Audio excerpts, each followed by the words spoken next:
Kalau KW enggak, Bang. Di atas KW. Kalori 18. Ya, saya dapat dari Tangerang, Sukabumi, dan Jakarta.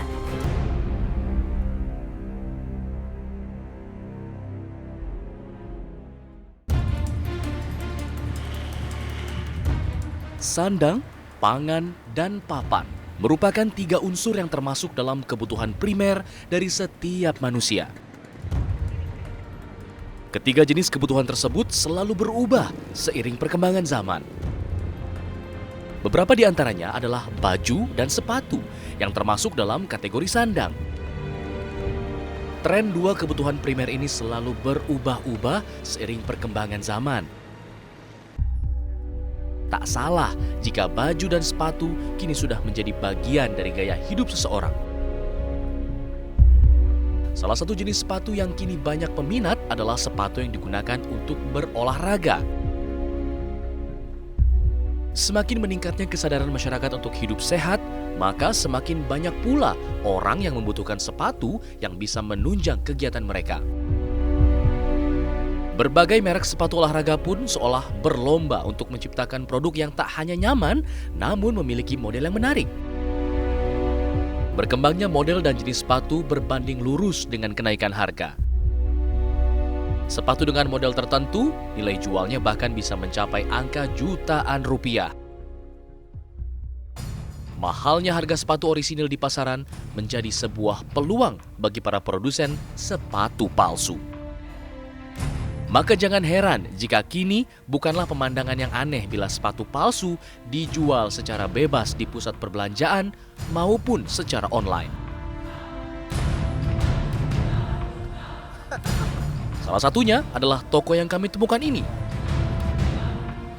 Meski toko ini bukan toko sepatu resmi, namun sepatu dengan merek-merek besar seperti Nike atau Adidas dijual secara bebas. Orang-orang dengan karakter materialistik, lalu egois, dan selalu ingin tampil, itu cenderung akan membeli barang-barang KW karena dengan barang-barang inilah mereka bisa tampil dan memuaskan hasratnya tadi tanpa mengeluarkan banyak uang. Nah, inilah beberapa faktor yang mendorong suburnya penyebaran barang-barang KW bukan hanya di Indonesia tapi juga di seluruh dunia. Eksistensi diri dalam bergaya ternyata masih membuat sebagian masyarakat memilih membeli sepatu palsu dibandingkan di toko resmi. Ketika suatu negara misalnya memiliki kesenjangan antara orang kaya dan orang miskin yang terlalu besar, ini akan mempermudah penjualan dan memperbanyak distribusi barang-barang KW. Gaya hidup masyarakat yang konsumtif membuat pasar sepatu merek ternama palsu makin menjamur. Harga murah menjadi satu dorongan bagi masyarakat untuk dapat memiliki barang dengan merek ternama. Lalu, siapakah yang melanggar aturan dalam hal ini? Pedagang yang menjual barang ternama tapi palsu? Atau justru pembelinya yang dengan sadar membeli suatu produk yang tidak orisinil? Undang-undang itu hanya menjangkau kepada produsen dan pihak yang memperdagangkan. Jadi undang-undang tidak menjangkau ke konsumen. Gitu loh. Karena tadi konsumennya kan ada 2, konsumen yang punya itikat baik, dia membeli tapi tidak tahu. Sama konsumen yang memang dia pengen membeli produk yang KW. Makanya kan dalam beberapa kasus itu kan ada iklan dari pemegang merek yang asli supaya pihak yang membuat merek yang mirip itu diminta untuk menarik dari pasar dalam sekian hari. Kalau enggak, dia akan melakukan langkah hukum, pidana dan perdata. Kan, gitu. Penelusuran keberadaan sepatu merek ternama di Jakarta kami lanjutkan ke sebuah pasar yang berada di daerah Jakarta Timur. Tidak sulit untuk bisa menemukan lokasi ini. Ketika kami masuk, kami hanya menemui toko-toko masih dalam kondisi tertutup. Kami pun melanjutkan penelusuran kami lebih dalam. Dan benar saja, Lebih jauh ke dalam, kami pun menemui ratusan sepatu bermerek terkenal yang terpajang dengan rapi. Terdapat sebuah gudang yang berisikan ratusan bahkan ribuan sepatu palsu.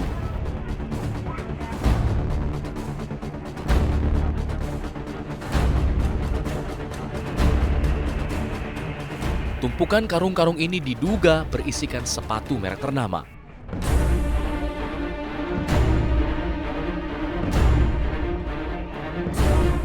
Tidak hanya itu, kami pun menemui seseorang yang telah mengemas sepatu dalam karung besar yang siap untuk dikirim. Impor apa? Di bawah ya? Lokal apa? Ini impor ya bang? Dari mana bang? Cina apa itu? Kalau ini berapa nih? Kalau di gudang nggak boleh ya? Tadi TV ngatin dari bawah. Oh iya. Oh tahu sih. Ngatin di bawah. Oh. Oke. Namanya kira kita jualin di atas ya. Siap makan dulu anak. Maaf ya. Ya. Langkah kami terhenti ketika mencoba untuk melihat lebih dalam lagi di gudang.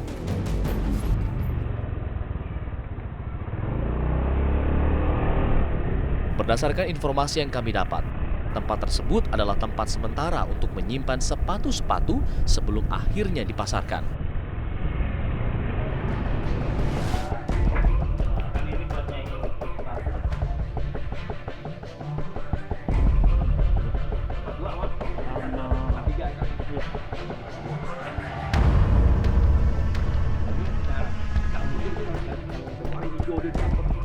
Kami sempat ditawarkan sepatu Adidas model terbaru yang dimilikinya.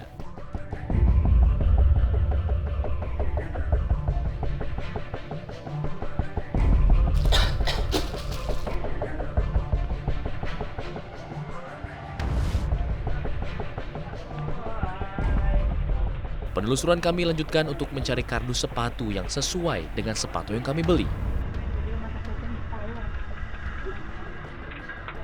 Untuk mendapatkan kardus sepatu yang serupa dengan produk asli pun sangatlah mudah. Di tempat ini semua kardus sepatu merek terkenal bisa kami dapatkan.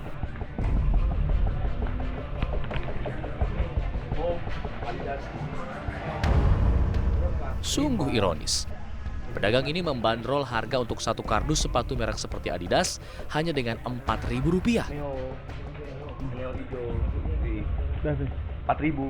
3. Beda dong.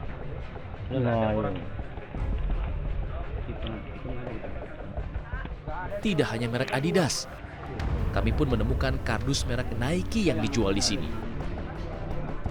Yang Neo, emang habis ya?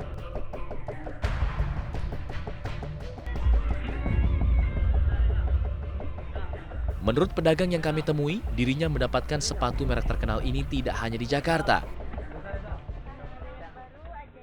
Ya, saya dapat dari Tangerang, Sukabumi, dan Jakarta. Itu info dari teman saya.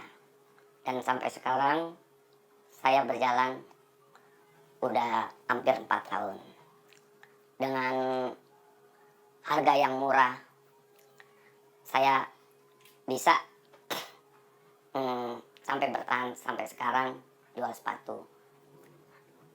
Dan pasar saya sudah cukup lumayan.